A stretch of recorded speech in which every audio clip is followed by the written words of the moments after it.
नमस्ते। चलिए आज बात करते हैं 2025 में भारत के बदलते फाइनेंशियल माहौल की। आज हम ये समझने की कोशिश करेंगे कि अपनी मेहनत की कमाई को कैसे बढ़ाया जाए और साथ ही उसे बचाया कैसे जाए। जरा एक पल के लिए सोचिए, कैसा रहेगा अगर इस साल टैक्स कम देना पड़े और निवेश के लिए हाथ में ज्यादा पैसा हो। आज हम इसी बारे में बात करने वाले हैं, क्योंकि सरकार ने कुछ बहुत ही दिलचस्प बदलाव किए हैं। तो ठीक है, शुरू करते हैं। जब अपनी बचत को काम पर लगाने की बात आती है तो हमारे सामने दो जाने पहचाने रास्ते होते हैं। चलिए इन दोनों को एक एक करके समझते हैं। एक तरफ है सिस्टमैटिक इन्वेस्टमेंट प्लान, जिसे हम सब SIP कहते हैं, और दूसरी तरफ है सबका पुराना भरोसेमंद दोस्त फिक्स्ड डिपॉजिट यानी FD। है तो दोनों ही पैसे बचाने के तरीके, लेकिन इनके काम करने का अंदाज एक दूसरे से बिल्कुल अलग है। तो ये SIP आखिर है क्या? देखिए, ये मार्केट में धीरे धीरे और लगातार पैसा लगाने का एक अनुशासित तरीका है।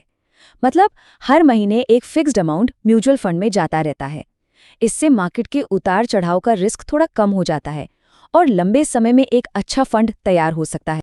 और फिक्स्ड डिपॉजिट? अच्छा, ये थोड़ा सेफ खेलने वालों के लिए है। इसमें एक बार में ही सारा पैसा बैंक में जमा कर दिया जाता है और बैंक उस पर एक तय समय के लिए गारंटीड ब्याज देता है। यहाँ मार्केट का कोई जोखिम नहीं, कोई टेंशन नहीं। अच्छा, ये टेबल देखिए, ये सब कुछ एकदम साफ कर देती है। सबसे पहले रिस्क की बात करते हैं। SIP मार्केट से जुड़ा है तो इसमें रिस्क मीडियम से हाई होता है, जबकि FD में रिस्क ना के बराबर है। अब आते हैं रिटर्न्स पर। SIP का रिटर्न मार्केट पर निर्भर करता है, मतलब कोई गारंटी नहीं है। वहीं FD में आपको एक फिक्स्ड गारंटीड रिटर्न मिलता है। तो फिर कौन सा किसके लिए सही है? अगर लक्ष्य लंबा है, मतलब वेल्थ बनानी है, तो SIP अच्छा है। और अगर कम समय के लिए पैसा सुरक्षित रखना है तो FD एक बेहतरीन विकल्प है। तो इसका मतलब ये हुआ कि कोई एक जवाब सबके लिए सही नहीं हो सकता। सबसे अच्छा विकल्प क्या है, ये पूरी तरह से किसी के अपने फाइनेंशियल गोल्स और वो कितना रिस्क ले सकते हैं इस पर डिपेंड करता है। चलिए अब कहानी के दूसरे और शायद सबसे दिलचस्प हिस्से पर चलते हैं। तो पैसे बढ़ाने की बात तो हो गई, अब बात करते हैं उसे बचाने की। और सुनिए, 2025 में इस मामले में एक बहुत बहुत बड़ी खुशखबरी आई है। सरकार ने पर्सनल इनकम टैक्स सिस्टम में कुछ ऐसे जबरदस्त बदलाव किए हैं जिनका सीधा असर हमारी आपकी जेब पर पड़ने वाला है। आपको याद होगा, या चलिए याद दिलाते हैं, नई टैक्स व्यवस्था में पहले 7 लाख रुपए तक की इनकम पर कोई टैक्स नहीं लगता था। ये हमारी बेसलाइन थी। और अब ये लिमिट एक बहुत बड़े जंप के साथ सीधे 12 लाख रुपए कर दी गई है। जी हाँ, बिल्कुल सही सुना। अब 12 लाख रुपए तक की सालाना इनकम पर 0 टैक्स। ये सच में एक बहुत बड़ा बदलाव है। तो ठीक है, ये नंबर तो बहुत बड़ा है, पर इसका असल जिंदगी में, मतलब किसी के बटुए पर क्या असर पड़ेगा? आइए कुछ उदाहरणों से समझते हैं कि इससे कितनी बचत होगी। ये स्लाइड देखिए, यहाँ सारी कहानी साफ हो जाती है। मान लीजिए किसी की इनकम 8 लाख रुपए थी। पहले उन्हें करीब 30,000 रुपए टैक्स देना पड़ता था। अब 0, कुछ नहीं।